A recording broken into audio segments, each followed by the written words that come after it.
In Switzerland, engineers have embarked on one of the boldest, most extreme engineering projects in history.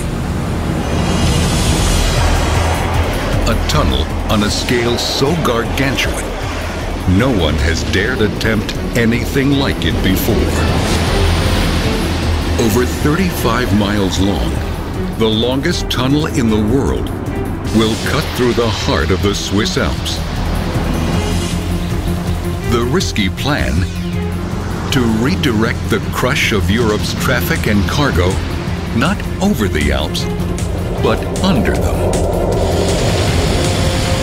To do this, miners will have to punch their way through some of the hardest rock on Earth. It will take the largest drilling machines on this planet, each more than 3 stories high and longer than 4 football fields, drilling 24 hours a day for 6 years to get the job done. The project is incredibly dangerous and outrageously expensive. The price tag, $7 billion.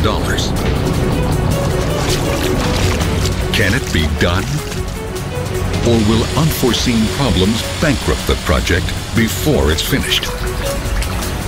Will engineers be able to avoid the horrible fate of so many other tunnels? Fire, disaster, and death.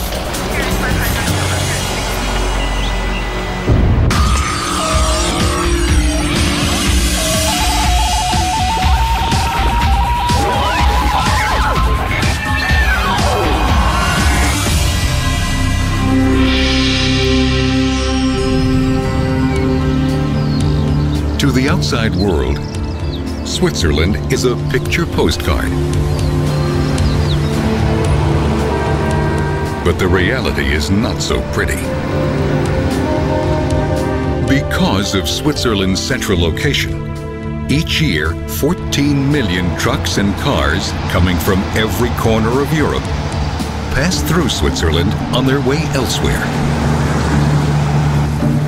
The sheer volume is fast turning this country into the biggest traffic jam in the world. An obvious solution: put more freight and passengers onto trains to reduce the number of trucks and cars on the road. But it isn't that simple. The antiquated railway system is already jammed to capacity. In 1998, Swiss voters decided that something had to be done. So they voted to authorize a whopping $21 billion for a mammoth project. A high-speed rail network to be built under the Alps, connecting Switzerland to the major cities of Europe. The scale of the proposed project was staggering. It would require 2 separate tunnels, each one far longer than any mountain tunnel ever built.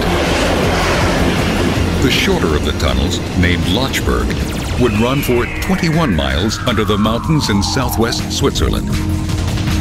50 miles to the east, an even longer tunnel would run 35 miles through the Alps. Since it would run directly under a mountain range named Gotthard, it would be called the Gotthard Tunnel. 3 times longer than any other mountain tunnel in the world, the Gotthard Tunnel alone will cost $7 billion. Enough to have built the Golden Gate Bridge 17 times. The tunnel's path will be straight and flat, right through the base of the mountain range.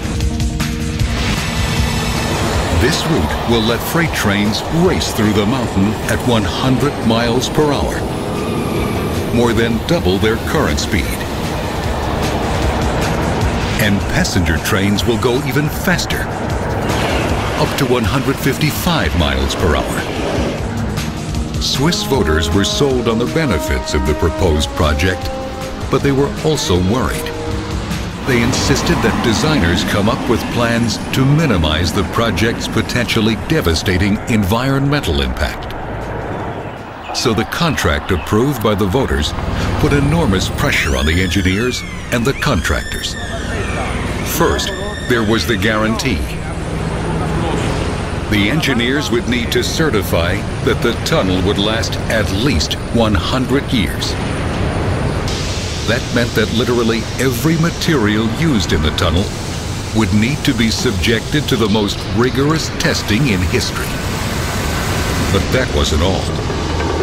The contract also called for the tunnel to be built fast. And if the builders made mistakes that put the project behind schedule or over budget, they would risk paying stiff financial penalties. We're not allowed to forget cost and time scheduling. Those are very risky things. And you just got to keep all of that in control. And everybody's just really aware of the whole world is watching us, and we've got to get everything right.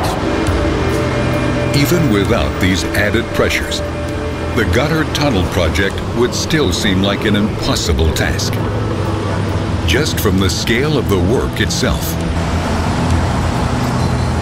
The miners will have to dig 24 million tons of rock out of the Alps. An amount that would fill over 16 football stadiums.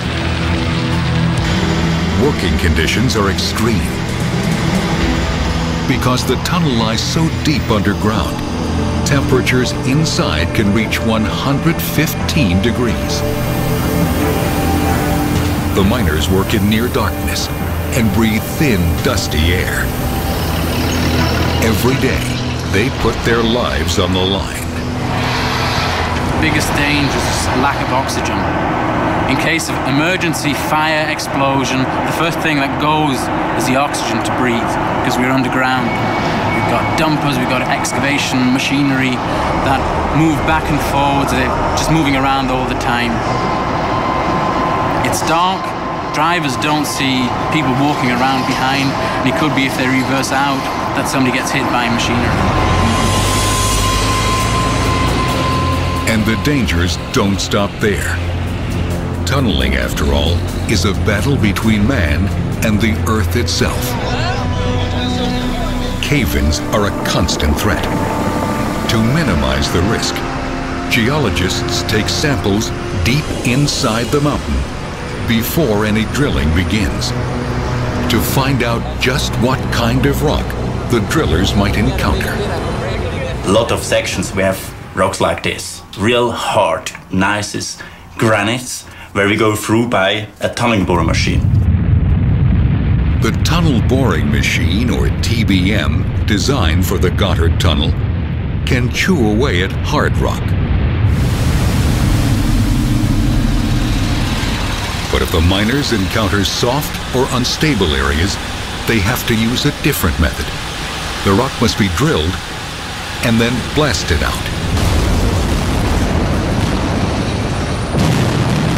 And in areas where there are high-pressure water zones and crumbly rock, none of these methods can be used, and the danger increases exponentially. In 1996, during the initial surveys, geologists discovered such an area, sitting near the path of the proposed tunnel. The geological team taking core samples got hit by a sudden, powerful explosion of sand and water. It's like you're in a submarine, 3,000 feet under sea level, and you drill outside into the sea. You hope that the water doesn't come into the submarine. So it's really life dangerous.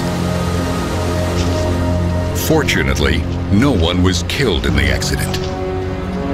But the incident threatened to stop the project in its tracks. The engineers estimated that stabilizing the area would cost an extra $600 million. That money simply wasn't in the budget. It took another half year of drilling deeper down before the geologists found a route that avoided the danger zone. And then we found a totally different rock. We found a marble. So this is not a difficult rock, so we can go through by TBM. Now that a safe path through the mountain had been determined, the design team could move on to their next big decision. What would the tunnels themselves look like? A single large tunnel with 2 sets of tracks inside would be the cheapest solution. But this design had a fatal flaw. If a train derailed inside the tunnel, it could hit an oncoming train or block the tunnel in both directions. A safer alternative would be the 3-tube system, like the one used in the Channel between France and England. The Channel has 2 single tunnels, one for each direction, and a smaller central tunnel for emergencies. That third tunnel proved a lifesaver on November 18, 1996. That evening, a train carrying several trucks entered the tunnel on the French side. The conductor was unaware that one of the trucks had somehow caught on fire. At the time, there were 6 trains in the tunnel, including 2 passenger trains. 12 miles inside, the conductor brought the burning train to a dead stop. He tried to get the passengers out, but the smoke was so thick they could barely see the exits. Eventually, they were able to make their way to the safety of the central emergency tunnel. They were very lucky. The fire was so intense in the tunnel they had left, it melted part of the concrete lining. 2 people suffered serious smoke inhalation. But thanks to that central emergency tunnel, nobody died. The lesson was clear. Tunnels will always be dangerous places, but a good design can reduce the risks. You will never get a completely risk-free tunnel. You have to design it to cope with the foreseeable risks that might be faced. But at the end of the day, there are certain things called emergencies in which you have to have an emergency plan, whatever the situation you have. The Swiss engineers carefully considered the pros and cons of each design. The single-tube system was clearly too dangerous, but the 3-tube system was far too expensive. So they came up with something else, a double-tube design.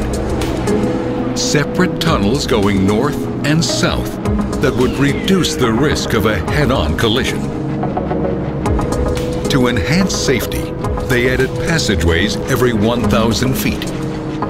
These would allow emergency crews to move between both tubes. 2 crossover points along the track would allow trains to switch from one tunnel to the other in an emergency. The designers added another crucial feature, a series of small passageways connected to an escape route that crosses over to the other side. Each tube would have 2 of these emergency stations. If a fire were ever detected, the computers in the command center would guide trains directly to the closest emergency station. Passengers would then evacuate the train and make their way to safety. A pair of massive ventilators at the portals would bring in fresh air and push out the smoke. On paper, this is perhaps the safest railway tunnel ever designed. But until it's tested, no one will know for sure.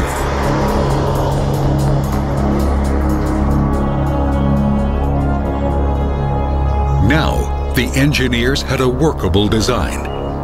Next, they needed to plot the tunnel's precise path. The plan called for massive tunnel boring machines to burrow in from the north and south. The trick is, how to make sure they meet in the middle.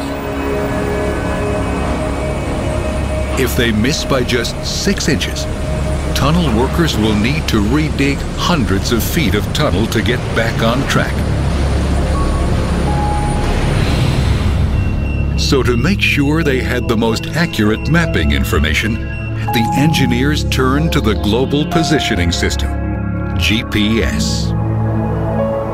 GPS receivers were placed at the north and south tunnel entrances, as well as 3 intermediate points along the proposed path of the tunnel. Next, 4 GPS satellites in geosynchronous orbit above the Earth beamed signals to the receivers, which gave them their precise coordinates: latitude, longitude, and altitude. Once the engineers had these coordinates, all they needed to do was connect the dots. The plans were complete. Now the real work could begin.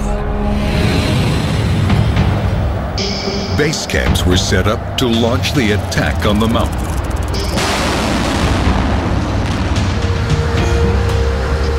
Because the job is so enormous, the engineers plan to enter the mountain from 5 distinct starting points. It's a new system or a new way to excavate such a long tunnel. It would have taken us about 20 years to meet up because it's so long. With these measures of attacking with 3 intermediate attacks, we've speeded up the whole excavation phase by about 6 to 10 years. Each starting point would have its own base camp, complete with concrete factory, water treatment center, living quarters for workers, cafeteria, even a mass transit system. The base camps would play a crucial role in keeping environmental damage to a minimum. A major concern was water. Drilling would contaminate huge quantities of pure mountain water that had been locked inside the mountain for millions of years. Water treatment plants at each base camp would filter out contaminants and then channel the water to nearby rivers. But an even greater concern, rock debris. What could be done with the 24 million tons of rock the miners would carve out of the mountain? They came up with an ingenious plan. Recycle it back into the project. Concrete factories at each site would transform the rock to produce the 7.5 million tons of concrete needed to line the tunnel walls.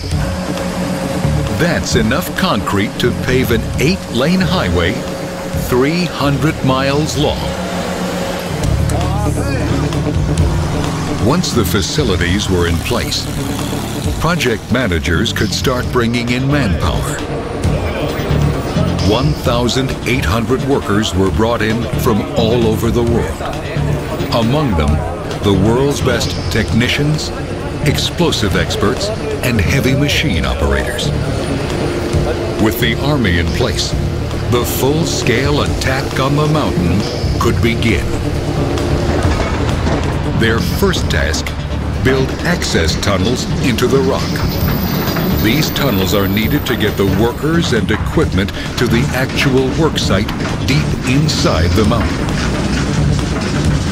The workers would enter the rock in trains, buses, even an elevator. The schedule required work to go on around the clock, 7 days a week, for 12 years. Drilling, digging, blasting. Just to make the deadline. But even at that pace, the project would be completely impossible without this. This is one of the biggest tunnel boring machines in the world. It's a drill with a drill bit 30 feet in diameter, designed to bore a tunnel through some of the hardest rock in the world. How big is it? 3 stories high, 4 football fields long. At full throttle, it can advance through 130 feet of solid rock in a day. But even this gargantuan machine had never been tested under these conditions. Could it withstand 6 years of constant grinding? To improve the odds, the engineers had to arm the machine with the best possible weaponry, custom made for the job. The best custom drill bits for tunnel machines are designed here at the Colorado School of Mines. Looks like you are getting some overbreak over here. Where researchers test individual cutters, the steel alloy rollers that actually grind the rock face. To guarantee each cutter is best suited for its job, a rock sample from the tunnel site is placed on this machine. A cutter rolls over the rock again and again. The machine measures the force needed to cut through this rock. The data we get from these tests allows us to design cutter heads that'll best match the tunnel boring machine to the rock being bored through, thus making the machine most productive as it can be or go as fast as it can. The testing is critical. If the cutters are not made right, they could wear prematurely and slow the project down. 58 of these cutters, each 17 inches in diameter, are mounted to the front of the boring machine's cutter head. The custom-designed cutter head was made in Germany and then shipped to the tunnel site back in Switzerland.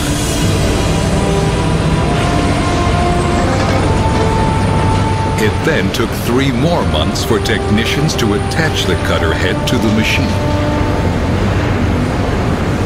Meanwhile, the clock kept ticking.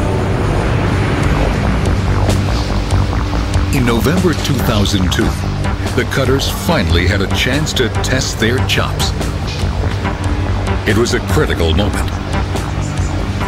Engineers, miners, and politicians gathered in the depths of the Alps to see if the giant would really work. They waited. Suddenly, the beast came alive. Its 3,500 kilowatt engine cranking out 4,700 horsepower. The massive cutter head turning, pulverizing the granite into tiny bits. Everyone breathed a gigantic sigh of relief.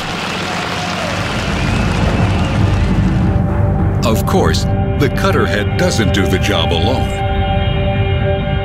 The Goddard's tunnel boring machine is a complex marvel made up of 90,000 parts. Aimed precisely in the direction of the tunnel to be, a pair of gripper pads is pressed against the rock, locking the boring machine in place. The powerful hydraulic arms attached to the gripper pads push the cutter head forward, driving it into the rock. The cutter head turns counterclockwise, crushing the rock into small chips with its 58 cutters.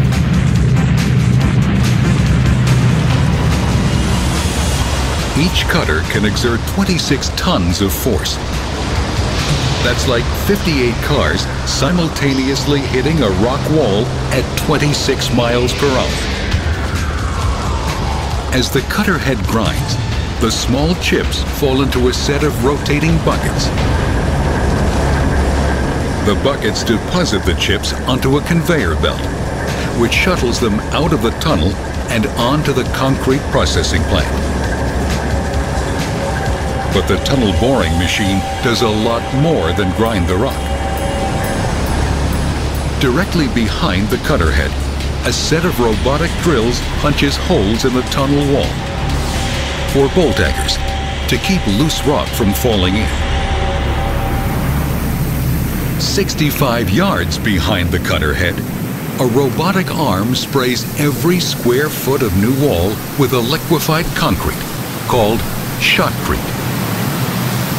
In a matter of seconds, the shotcrete dries, hardens, and binds to the tunnel walls. It provides a tough inner skin, which is added insurance against cave-ins. After every 7-foot advance, the workers must stop to reposition the grippers, and the process starts all over again.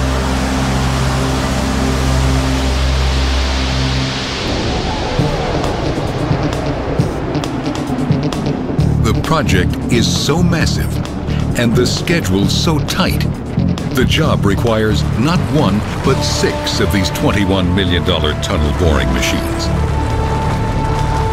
One pair bores north from the south entrance, while a second pair grinds south from a midway point. Then, a third pair of machines will start at the north entrance and drill south toward the midway point. If all goes as planned, the big machines will finish their part of the job in June 2009.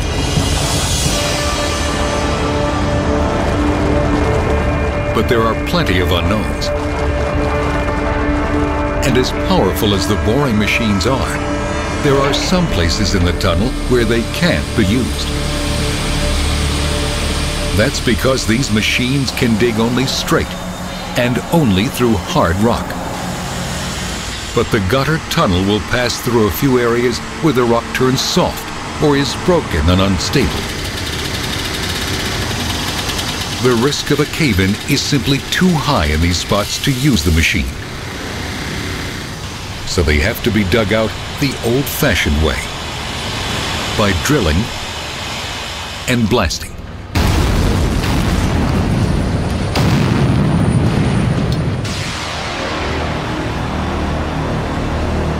This machine is called the Rocket Boomer. It's a huge rock drill, capable of choreographing an explosion so potent it can remove a perfect circle of rock up to 19 feet thick. First, a technician uses a laser beam to align the drill. Next, the Rocket Boomer's computer calculates the blast pattern that will deliver the most bang for the buck. Then the drilling begins. Over 80 holes, up to 19 feet into the rock. Into these holes, a technician pumps precisely measured doses of 2 different chemicals. Each chemical on its own is completely harmless. But if the recipe is right, together they will become a volatile cocktail. To ignite the explosion, the technicians insert an electrical detonator into each hole. With all the leads linked together, a jolt of electricity sets off a massive blast.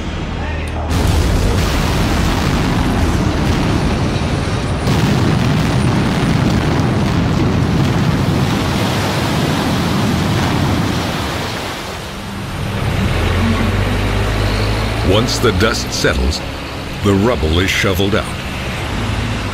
A single blast like this takes 8 hours to pull off. Their workday done, the blast team now makes way for the next shift, who will prepare the next blast. Each day, on every front, the workers fight to advance into the rock as far as they can. The drilling team leads the way. They're backed up by a second unit, following closely on their heels, performing another crucial part of the job: building the concrete lining of the tunnel. 50 miles west of the Gotthard, the drilling team working on the 21-mile-long Lötschberg Tunnel has almost completed the digging phase of the project. They've also already sprayed the tunnel walls with a layer of shotcrete, the liquefied concrete that stabilizes the rock as it dries. Now, the tunnel is almost ready for its final concrete lining. First, it must be carefully prepared. At this stage, water is the enemy. Groundwater is always seeping through the rock and must be drained away. If not, water pressure can build up and literally push in the concrete lining of the tunnel. To prevent this, the team applies an ingenious system of layering to the shotcrete wall. The first layer is a white plastic webbed mesh. The water trickles down the mesh into a drainage system at the bottom of the tunnel. A second layer of solid plastic sheeting seals off any remaining water behind it. This should make the inside of the tunnel waterproof. Next, huge metal forms are put into place. And then, concrete is injected behind them. As the concrete dries, engineers keep water running over its surface so it won't crack. When the metal forms are removed, the smooth, final concrete lining is left behind. Of course, the concrete used in these tunnels is no ordinary concrete. The designers have guaranteed that the tunnels will last at least a century. So everything that goes into the tunnel has been put through the most rigorous testing in the industry. And that's done here, at the most advanced tunnel testing facility in the world, the Hagerbach Test Tunnel, 40 miles northeast of the Gotthard. The Hagerbach test site is a labyrinth of tunnels crisscrossing and stretching 2.5 miles into the mountain.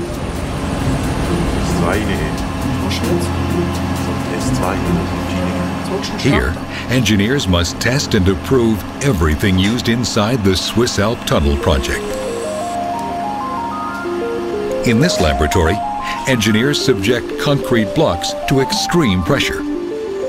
The concrete lining has to hold up under the mountain's weight as the rock settles.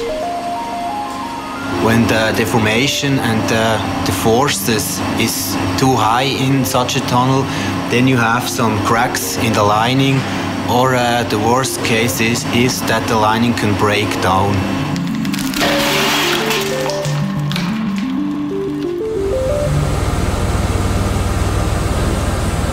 Here, engineers are fine-tuning a shotcrete recipe. A mix of sand, gravel, water, and cement that is sprayed onto the tunnel's bare rock walls. The precise ratio of ingredients is crucial. Too little water, the shotcrete will be too thick to spray. Too much water, it will be too weak. Shotcrete also must be able to withstand extreme hot and cold temperatures. In this area, engineers are testing explosives. Different types of rock need different formulas. Because the Gotthard Tunnel has extremely hard rock, they need an explosive with a lot of kick.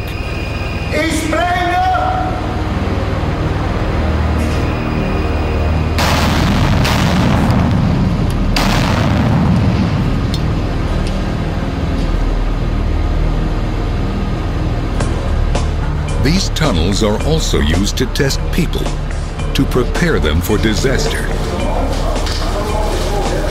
Fire is one of the biggest dangers in a tunnel. Using wooden crates and gasoline, the engineers simulate a common tunnel accident scenario: a truck on fire. In just a few minutes, the fire is a raging inferno. In a fire, a tunnel acts just like an oven. Temperatures can exceed 2,000 degrees Fahrenheit, hot enough to vaporize human flesh, even concrete. So firefighters have to be trained to move fast to knock down any blaze. Tunnels are also dangerous because they're cut off from air and light. Emergency crews can find their access blocked. The longer a tunnel, the longer it could take to get out if disaster should strike. And that happens more frequently than most people realize.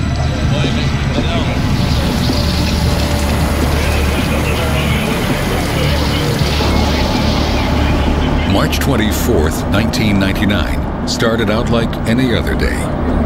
At 10:45 a.m., cars and trucks were speeding into the Mont Blanc tunnel between France and Italy, unaware of what was about to engulf them. About 4 miles into the tunnel on the French side, a truck driver noticed smoke pouring from the back of his rig. He pulled over, but within seconds, his truck was completely consumed in flames. Unfortunately, the ventilation system was no match for the smoke. It was so thick, it took emergency crews an entire day just to reach the blaze. The fire burned for days. When it was all over, 39 people were dead. Temperatures inside the tunnel had reached 2,300 degrees, melting sections of the concrete lining. The disaster forced a major redesign of the tunnel's emergency systems. Learning from previous accidents or incidents is absolutely vital. It is one way that you understand how incidents occur, why they occur, how they develop, how people reacted to the incident in any one case, what worked well and what didn't work well. In this case, the lessons were learned the hard way. So engineers were determined to get things right the next time around. First, they added 76 high-powered fans to blow out smoke and bring in fresh air. They set up fire stations inside the tunnel so crews can get to the fire quicker. Now, heat sensors at each entrance scan all trucks for overheated engines. 120 cameras linked to command control centers monitor traffic around the clock. The number of emergency shelters was doubled. There are now 37, placed every 1,000 feet, running the full length of the Mont Blanc tunnel.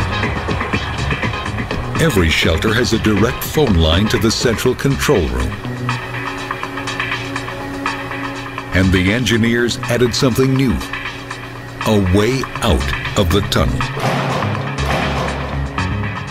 Inside each shelter, a stairway leads to a passageway below the main tunnel.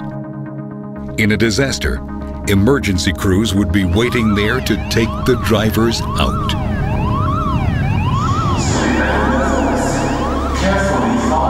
The redesigned Mont Blanc tunnel is considered one of the safest in the world. But even with all the new features, there will always be a risk. No tunnel is 100% safe. Fires occur in tunnels simply because there is flammable material and sources of ignition. And you will never eliminate those completely. The risk of a fire haunts the designers of the new Gotthard Tunnel. Some freight traveling through it will be lethal. Volatile fuels and chemicals that could catch on fire, or even worse, explode.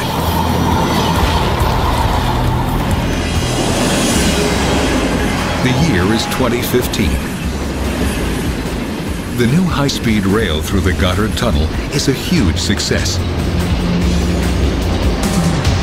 Just as the designers had predicted, the roads now run free of traffic jams.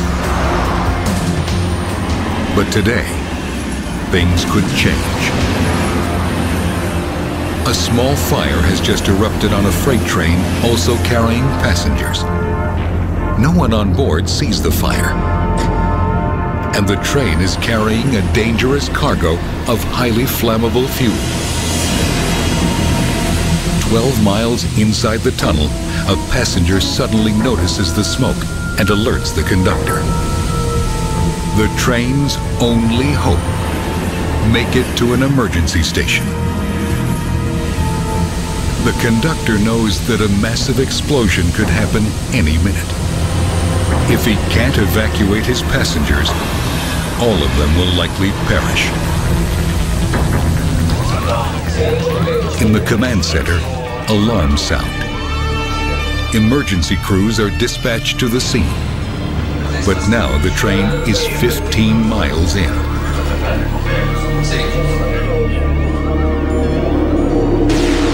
The tunnel continues to fill with thick, poisonous smoke. The conductor sees the emergency station up ahead.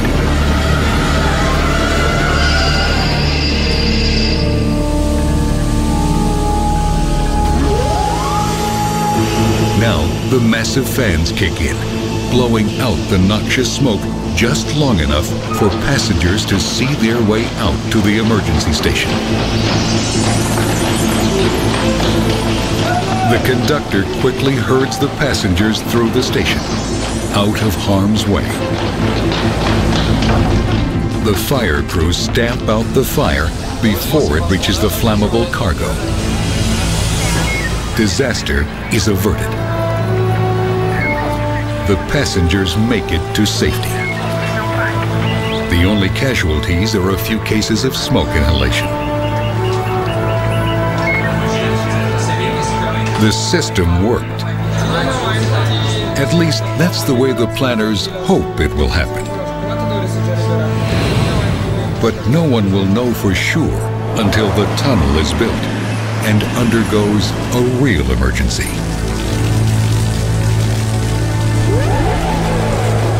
The Gotthard Tunnel engineers are confident that their fail-safe system under the Alps will keep passengers alive, even in the worst-case scenario. They have also boldly guaranteed that they will finish their tunnel on time, on budget, and that it will last 100 years. And if the engineers get it right, the new Gotthard and its sister tunnel, the Lötschberg, may become models for a new generation of high-speed rail tunnels, showing other nations how to transcend the highest barriers that nature has created, from the Rockies to the Himalayas. Will engineers be able to avoid the horrible fate of so many other tunnels? Fire, disaster, and death.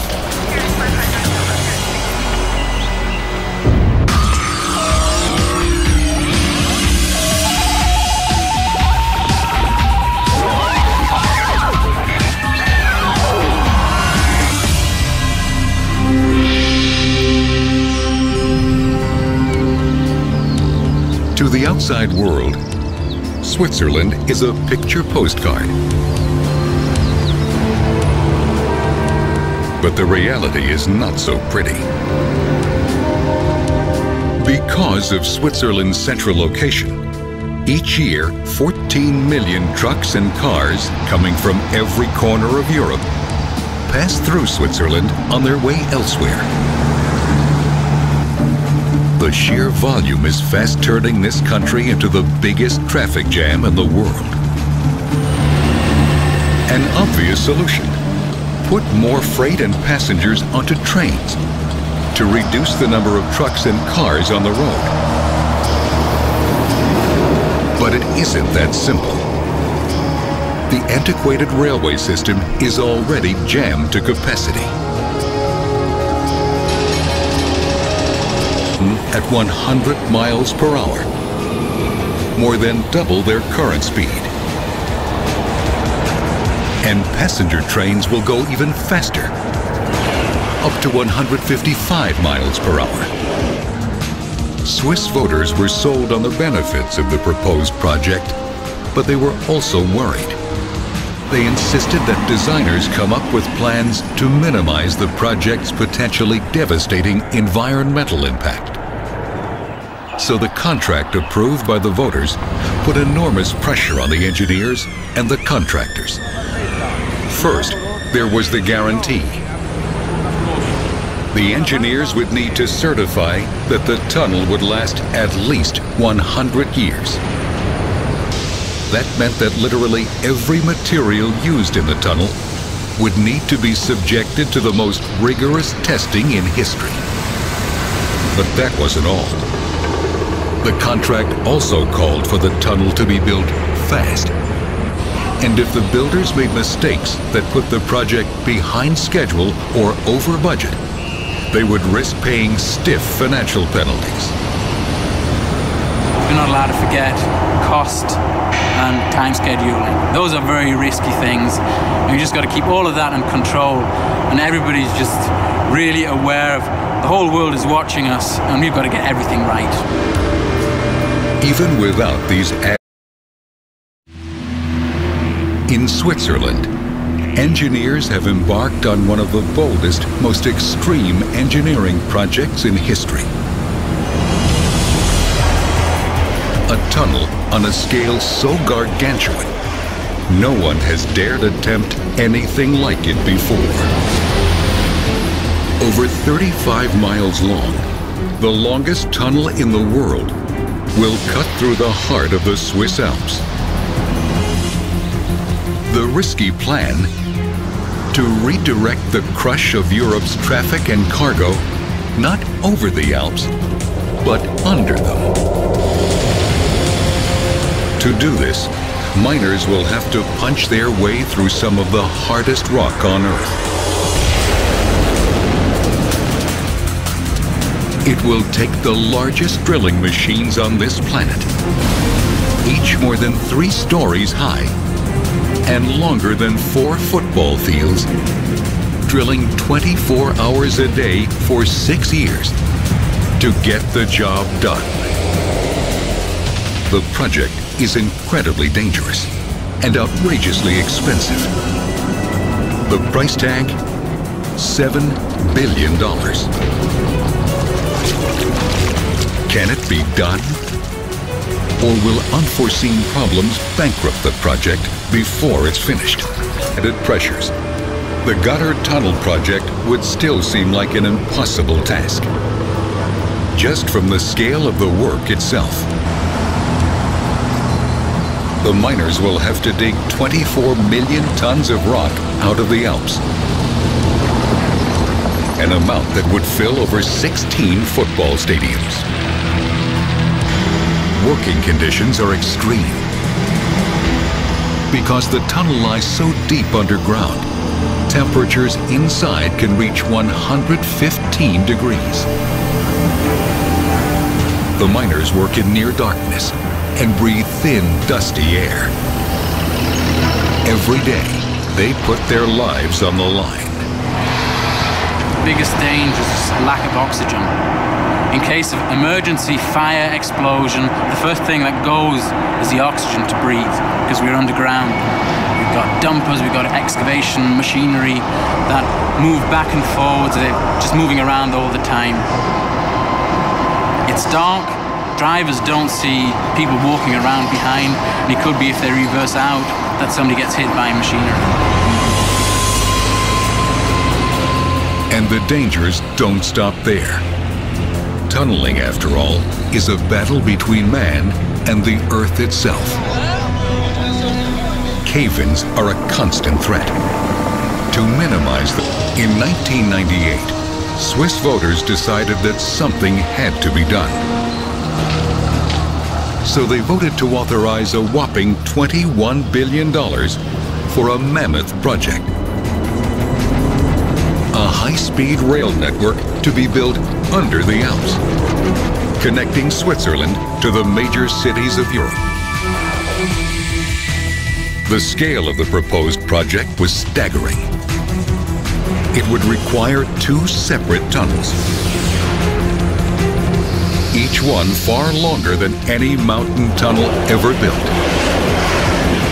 The shorter of the tunnels, named Lochberg, would run for 21 miles under the mountains in southwest Switzerland. 50 miles to the east, an even longer tunnel would run 35 miles through the Alps. Since it would run directly under a mountain range named Gotthard, it would be called the Gotthard Tunnel. 3 times longer than any other mountain tunnel in the world. The Gotthard Tunnel alone will cost $7 billion. Enough to have built the Golden Gate Bridge 17 times. The tunnel's path will be straight and flat, right through the base of the mountain range. This route will let freight trains race through the mountains.